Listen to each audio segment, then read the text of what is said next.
And we say political party, man, we mean party of celebration. The function of government should be to make people free and happy.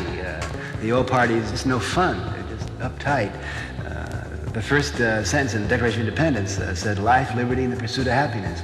Pursuit of happiness means the right to get high. There was a time, a couple of years ago, when everybody knew that the Vietnam War was a scam, but there was no prominent politician to stand up and say so. It just takes one or two people to stand up and righteously, to say where it's at. The Black Panthers, for 20, 30 years in this country, we had this civil rights integration thing, the aim of which was to make the blacks become uptight middle-class whites. It just took a few of those young kids, and I want you to know they were all outlaw kids, black kids from California, from Oakland, which is my home turf. Bobby Seale and Eldridge Cleaver and those guys, they said, come on, man, we don't want to be grays. We don't want to become, whitey's man. We want our own thing. Black is beautiful. It just took a few of them to say that, and then everyone wakes up and says, yeah, man, that's right.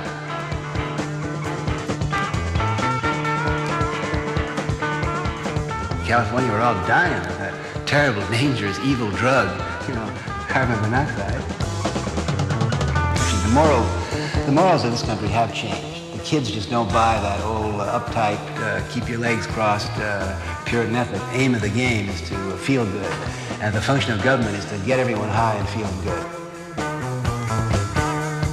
The problems that face California or Massachusetts, the United States, are not that insoluble.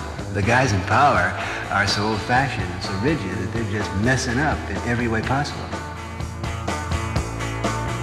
The function of government should be to put itself out of business and get control and power back in the hands of the people, back to the neighborhood, back to the small group, and get the money and the control back where it belongs.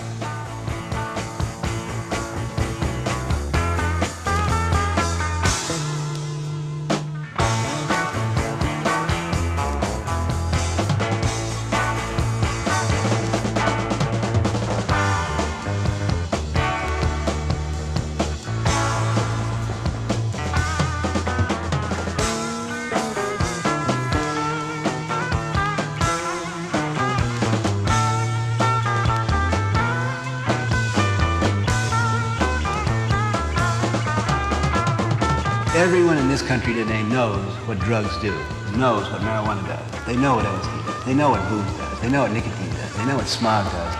There's no point in educating people about drugs anymore. Everyone knows where it's at. There are good drugs and bad drugs. That is, they're drugs that get you high and make you feel sexy and loving and happy. And everyone knows which drugs there are. Now, these are the drugs that the government's after.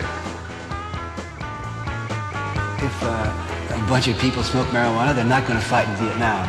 If a bunch of people are high in marijuana, they're not going to hassle their black neighbors. They're feeling too good to be uptight and mean. The government does not want marijuana around because marijuana blows the whole white middle-class scene.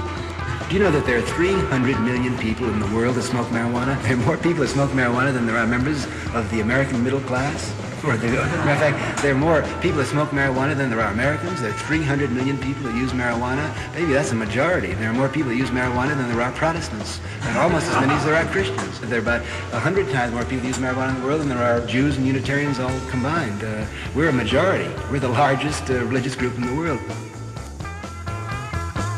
All through the East, the holy men and the shamans, they use marijuana for meditative purposes. Most of the great holy books have come out of that Ganges River where those fellas sit around stoned on hashish and they get the old rhythm going and they pass it on to us.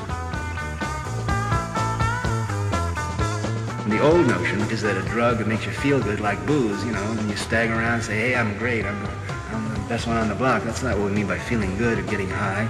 Getting high is that sense of union and of revelation and of wonder and of merging with something that's bigger than yourself. And if you've never been there, well, when marijuana is legal, you're in for a glorious surprise. There's going to be one moment, it's going to come very soon, is going to be that last person necessary to turn on. It'll turn on and like a click, the whole, they'll all just start laughing. And there's going to be a convulsive ripple of laughter going around the country. Vietnam, wow, come on. The draft, come on. Compulsory education, come on. Reagan and Nixon and Humphrey, come on. Who are you kidding?